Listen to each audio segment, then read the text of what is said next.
Many of you know what ChatGPT is? Okay. So not very many. So I'll tell you what ChatGPT is, just so you know, because you need to know this. And I don't know what sort of technological revolution this is. Gutenberg press level? It's something like that. This is a big deal.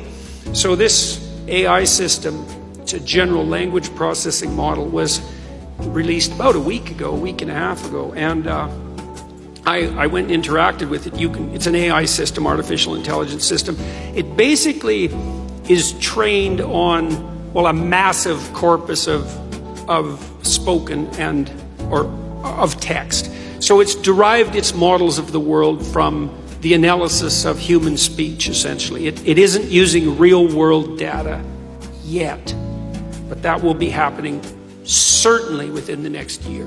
And ChatGPT analyzes a very large corpus of text, and that corpus is growing all the time. Now, it's already sophisticated enough. I went on to it last week and I said, okay, some of you know I've written these books, 12 Rules for Life, and then Beyond Order, 12 more rules, because, you know, you can't have enough rules. This is what I asked it to do. I said, write me an essay that's a 13th rule for Beyond Order, written in a style that combines the King James Bible with the Tao Te Ching. That's pretty difficult to pull off, you know. Any one of those things is hard. The intersection of all three, that's impossible. Well, it wrote it in about 3 seconds, 4 pages long, and it isn't obvious to me, for better or worse, that I would be able to tell that I didn't write it. Right. And okay, and that's pretty impressive, although, you know, maybe not its relationship to what I've written, but the fact that it could do that grammatically perfectly, right? And quite impressive philosophically. I also had it write an essay on the intersection between the Taoist version of ethical morality and the ethics that are outlined in the Sermon on the Mount, which it just nailed, got that dead right. Brilliant. Again, it took it about 3 seconds. There was a computer engineer who purported to work for Tesla. He asked ChatGPT, he said, look, I work for Elon Musk, but I haven't been doing much for the last week, so I need you to write me 10 bullet points about what I probably would have done as a engineer at Twitter. What 10 things did I do last week that were productive and valuable? And, oh, if you don't mind, write me the accompanying computer code that goes with each project. And it did that too, 3 seconds, and the computer code works. Right, and so, okay, so that's already there. So then a university professor did this. He thought, oh, that's interesting. Any student will be able to write any essay on any topic with ChatGPT.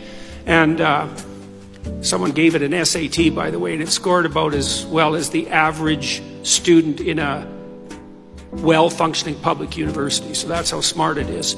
So that's basically an IQ test. He said, write me an essay, gave it a topic, wrote the essay. He said, now grade it. Said if we can automate the students, we should be able to automate the professors too. And so it provided a complete comprehensive analysis of its own essay with grade.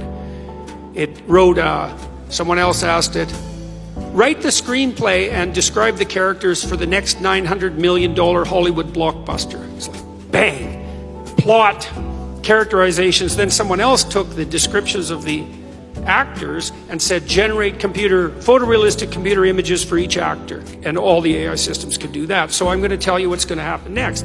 This is going to happen this year. So get ready. Okay, so now we have an AI model that can extract a model of the world from the entire corpus of language.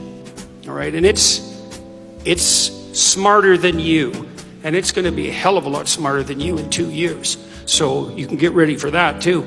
But it's not that smart yet, because it's just a humanities professor at the moment. It doesn't test its linguistic knowledge against the real world.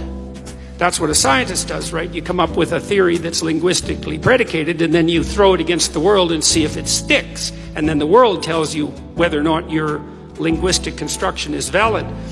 But the new AI systems will be able to extract out patterns from the world itself, from images and so forth, and then be able to test their linguistic constructions against the world. And so they'll practice just like scientists.